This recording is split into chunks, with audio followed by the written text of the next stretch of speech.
সন্ধ্যা নামার সাথে সাথেই বেশ কিছু নৌকায় বাদাই, চায়না সহ বিভিন্ন জাল নিয়ে চলে মৎস্য নিধনের উৎসব।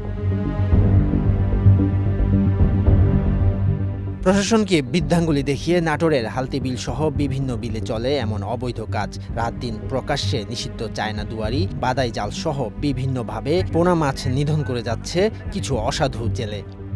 যে ধরনের মাছ আগে দেখতাম তা এখন দেখতে পাই না। এর মূল কারণ হচ্ছে এই চায়না দুয়ারি জাল এবং হচ্ছে যে নতুন করে কিছু কিছু কারেন্ট দিয়ে হিট দেওয়া যেগুলো যন্ত্রপাতি আসছে এগুলোর কারণে।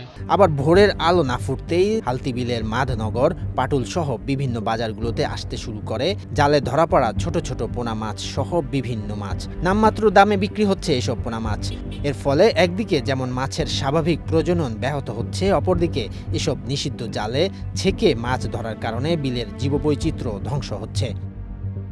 জীববৈচিত্র্য রক্ষা এবং মাছের সম্পদ রক্ষায় প্রশাসনের দ্রুত হস্তক্ষেপ কামনা করছি, দ্রুত সাঁড়াশি অভিযান কামনা করছি। বেশিরভাগ জালে মাছের সাথে সাথে মারা পড়ছে বিভিন্ন জলজ প্রাণীও।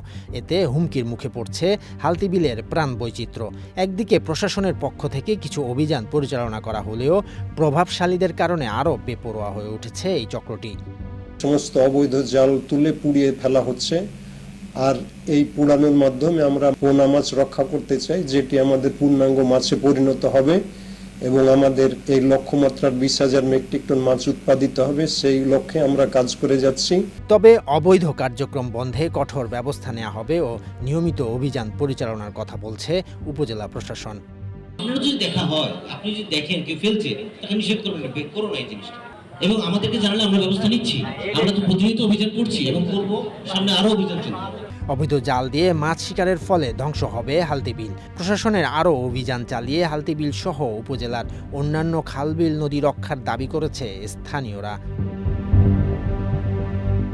শরীয়তুল্লাহ, বৈশাখী সংবাদ।